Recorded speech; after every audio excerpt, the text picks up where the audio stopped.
Welcome to Clio The Muse TV, where we surprise, provoke, and inspire so you may challenge the present by inquiring the past. You mentioned something earlier about what's going on as disintegrating what we've built. Can you tell me more about that? What do you see in terms of disintegrating?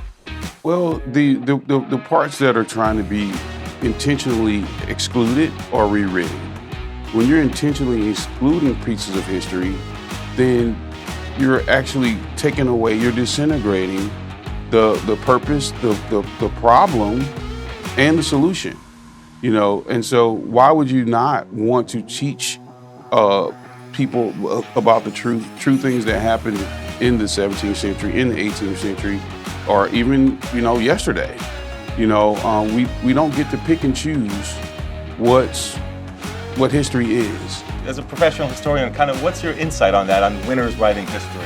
Well, when we're talking about the Civil War, it's a sort of a tough proposition to prove, I think, in many ways, because so much of the history of the war was dominated for so long by the side that lost. The Confederates, after the Civil War, sort of created an enterprise out of writing the history of the conflict from their perspective to try and posthumously set the record straight. So they created this lost cause memory of the war that for almost 100 years, and even still today, resonates with people, while the Union memory of the war, the United States, it really struggled. Ulysses S. Grant for many years ranked toward the bottom of the list of best U.S. presidents. The Union really lost out, even though they won this huge Civil War. You know, if we all stick to just what we experienced up to a certain point, you said if you had just stopped in that moment in time, right? You had only a certain experience, but it's not until you seek new experiences and developing different perspectives that you kind of are able to contextualize maybe what you experienced at first and kind of have these two different experiences coexist.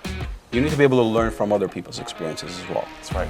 Right? When I talk about education, I could read about everything that we talked about and have really not experienced it, but I still need a little bit of that empathy, a little bit of that understanding to know that, hey, and a little bit of intelligence to be able to discern that, hey, this is truth, this is reality, and just because I haven't personally experienced doesn't mean it doesn't exist.